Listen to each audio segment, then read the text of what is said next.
Assalamualaikum warahmatullahi wabarakatuh, and hello to everyone. Before I start my video, let me introduce myself first. My name is MUKHRIZ bin Abbas.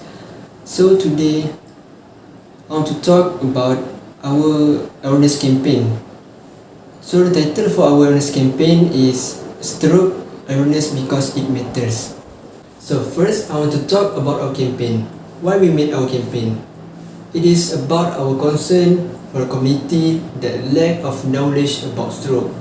Why? Because nowadays, people do not only lack of knowledge about stroke, but they also lack of knowledge about other disease.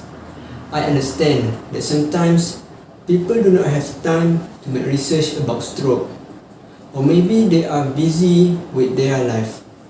So this is why we make a stroke awareness campaign to inform more people about this disease.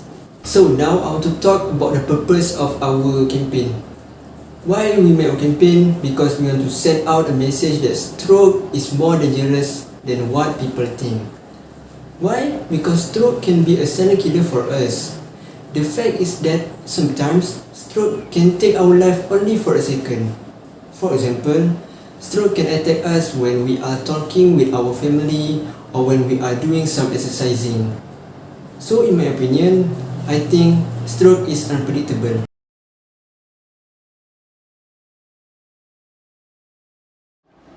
Stroke, sometimes called a brain attack. Stroke occurs when something blocks blood supply to part of the brain or when a blood vessel in the brain bursts. In either case, part of the brain becomes damaged or die. A stroke can cause lasting brain damage, long-term disability, or even death.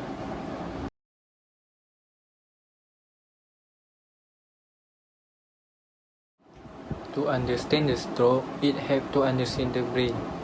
The brain controls our movement, stores our memory, and is the source of our thought, emotion, and language. The brain also controls many functions of the body, like breathing and studying.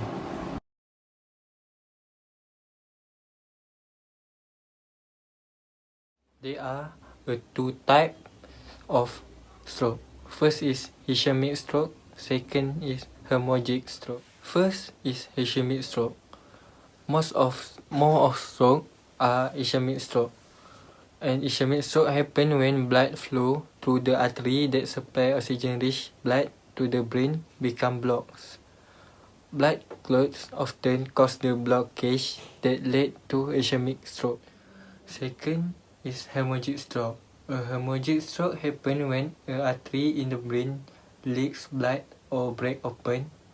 The leaked blood put too much pressure on brain cells, which damage them.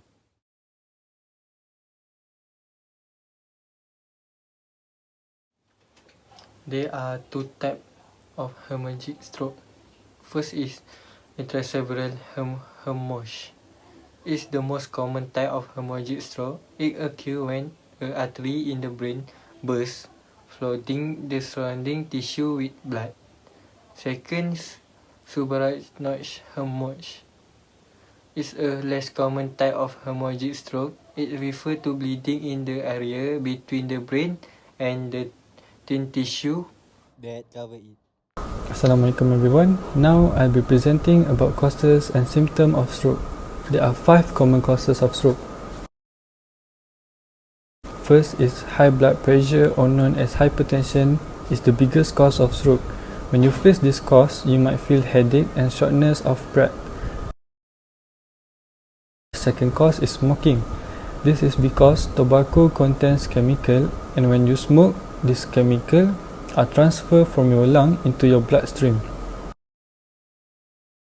Third one is heart disease. This condition include irregular heartbeat. People can also have clogged arteries. The fourth one is age factor, which anyone could have a stroke, but generally your chances of getting stroke is more higher when you reach 55 years old. And last but not least is genetic factor. Stroke can run in families. Some stroke can be brought on by a genetic disorder that blocks blood flow to the brain. Next topic, I'm going to talk about symptoms of stroke. We can learn the warning sign with B fast. What is B fast? First, B stands for balancing, and in order to know a person having stroke, we can see that they might lose of balancing when walking. Next, E stands for eyes. When a person having stroke, they might facing a problem with their eyes because they see things in blur vision. And then F stands for face. A person with a stroke commonly having a problem which one side of their face is dropping.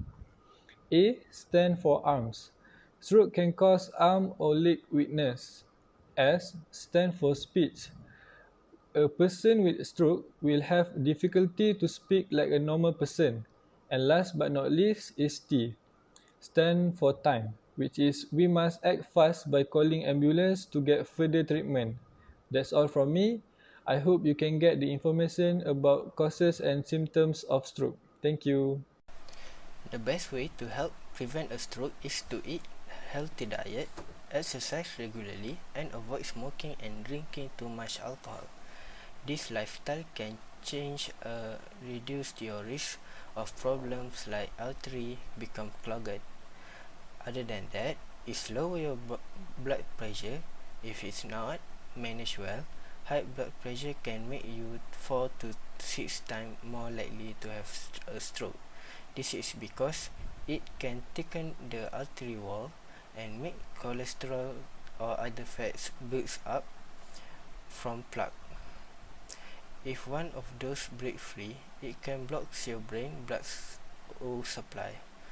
Next is stay away from smoking because it can double risk your stroke if you use tobacco. Exercise too can prevent the obesity, high cholesterol, diabetes, and high blood pressure or a recipe of stroke. So get moving. You don't have to run a marathon. It's enough to work out for 30 minutes 5 days a week. The target audience of stroke is most stroke occur in people above 65 years.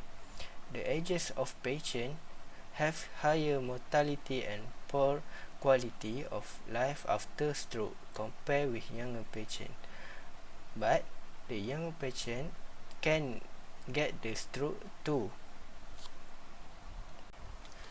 So that's all from me. Okay, last but not least, I want to talk about stroke recovery, but I want to focus more on stroke rehabilitation. Rehab can include working with speech, physical, and occupational therapists. Speech therapy helps people who have problems producing or understanding speech. Physical therapy uses exercises to help you relearn movement and coordination skills you may have lost because of stroke. Occupational therapy focuses on improving daily activities such as eating, drinking, dressing, bathing, reading, and writing. That's all from me. Thank you.